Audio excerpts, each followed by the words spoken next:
सूरज की सुनहरी किरणें छोटे से गांव सुखनगर को धीरे धीरे जगा रही थी।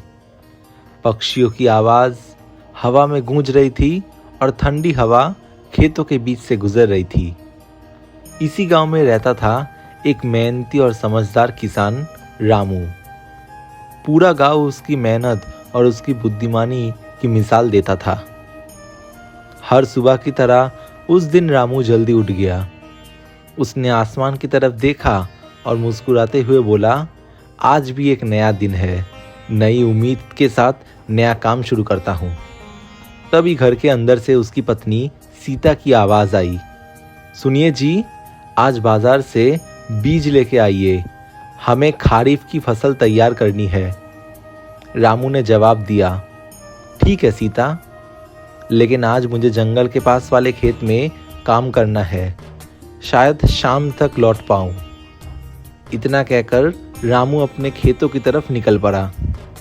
जंगल के पास वाला खेत बहुत उपजाऊ था, लेकिन वहां अक्सर जंगली जानवरों का खतरा रहता था। फिर भी रामू बिना डरे वहां काम करता था। जब वो खेत के पास पहुंचा, तभी अचानक झाड़ियों में हलचल हुई। रामू रुक गया और ध्यान से देखने लगा। कौन है वहां? उसने जोर से पूछा। कुछ ही पल बाद झाड़ियों से एक बड़ा सा हाथी बाहर आया। उसे देखकर रामू पहले तो घबरा गया, लेकिन फिर उसने देखा कि उस हाथी के पैर में एक बड़ा कांटा घुसा हुआ था। रामू को उस पर दया आ गई। वो धीरे धीरे हाथी के पास गया और बोला, डरो मत, मैं तुम्हारी मदद करूंगा। हाथी पहले थोड़ा घबराया, लेकिन रामू की शांत आवाज़ और दया देखकर वो शांत हो गया। रामू ने संभाल कर हाथी के पैर से कांटा निकाल दिया। हाथी ने गहरी सांस ली और बोला, मित्र, तुम्हारा बहुत धन्यवाद। मेरा नाम गजराज है, तुम्हारी ये दया मैं कभी नहीं भूलूंगा। रामू मुस्कुराया और बोला, मेरा नाम रामू है, मैं इस गांव का किसान हूँ, तुम यहाँ कैसे आए? गजराज थोड़ा उदास होकर बोला, शिकारियों ने हमारे झुंड पर हमला कर दिया था, सब अलग अलग भाग गए और मैं अकेला रह गया। रामू ने उसे तसल्ली दी, चिंता मत करो गजराज, यहाँ तुम सुरक्षित हो, अगर चाहो तो मेरे साथ रह सकते हो। गजराज खुश हो गया, अगर तुम्हें कोई परेशानी ना हो तो मैं तुम्हारी मदद करना चाहता हूँ। रामू हंसकर बोला, परेशानी क्यों होगी, खेतों में मुझे एक मजबूत साथी की ज़रूरत है।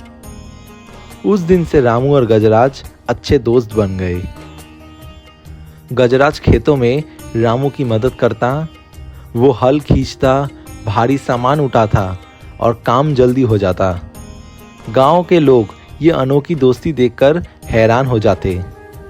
कुछ लोग रामू से कहते, रामू, ये हाथी खतरनाक हो सकता है, लेकिन रामू हमेशा कहता, नहीं, गजराज मेरा दोस्त है, ये किसी को नुकसान नहीं पहुंचाएगा। समय बीतता गया और दोनों की दोस्ती और गहरी हो गई। लेकिन कुछ महीनों बाद गांव में भयानक सूखा पड़ गया। बारिश नहीं हुई, कुएं सूख गए और खेतों की फसल मुरझाने लगी। पूरा गांव परेशान था। एक दिन गजराज ने रामू से कहा, रामू, मुझे जंगल के अंदर एक छुपे हुए झरने के बारे में पता है। वहाँ पानी है, लेकिन वहाँ तक पहुँचना बहुत मुश्किल है। रामू ने तुरंत कहा, तो चलो कोशिश करते हैं, अगर हमें पानी मिल गया तो पूरा गांव बच सकता है। दोनों जंगल की तरफ निकल पड़े। रास्ता बहुत कठिन था, ऊंचे पत्थर, घना जंगल और पथरीले रास्ते, लेकिन दोनों ने हिम्मत नहीं छोड़ी। थोड़ी देर बाद गजराज रुक गया, रामू, मुझे पानी की आवाज़ सुनाई दे रही है। दोनों आवाज़ की तरफ दौड़े और जल्दी एक सुंदर झरने तक पहुंच गए। रामू खुशी से बोला, वाह, ये तो कमाल है, लेकिन इस पानी को गांव तक कैसे ले जाए? गजराज बोला, मैं अपनी सूंड में पानी भरकर ले जा सकता हूँ, लेकिन इसमें बहुत समय लगेगा। रामू कुछ देर सोचता रहा, फिर उसके दिमाग में एक आइडिया आया। उसने ज़मीन खोदकर एक छोटी सी नहर बनाने की कोशिश की। गजराज ने भी उसकी मदद की। कुछ ही देर में झरने का पानी नहर के रास्ते बहते हुए गांव तक पहुंचने लगा। गांव वालों ने जब ये देखा तो सब खुशी से झूम उठे। सब लोग रामू और गजराज की तारीफ करने लगे। लेकिन अगले दिन एक नई मुसीबत आ गई। कुछ शिकारी गांव में आ गए। वो चिल्लाते हुए बोले, हाथी कहाँ है? हमें उसके दांत चाहिए। ये सुनकर रामू आगे बढ़ा और बोला, गजराज एक निर्दोष जानवर है, उसे नुकसान मत पहुंचाइए।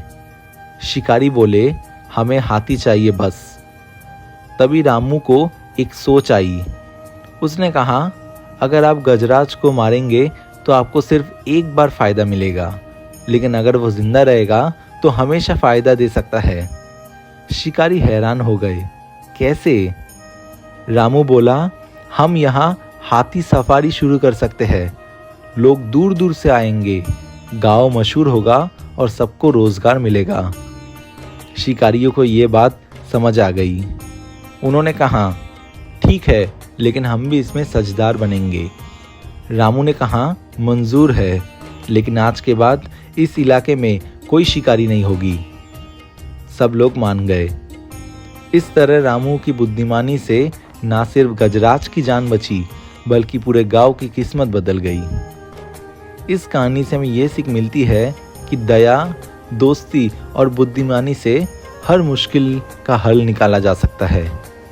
अगर ये कहानी आपको अच्छी लगी तो ज़रूर से इस वीडियो को लाइक करें और ऐसी और कहानियाँ सुनने के लिए ज़रूर से मेरे चैनल को सब्सक्राइब कर ले।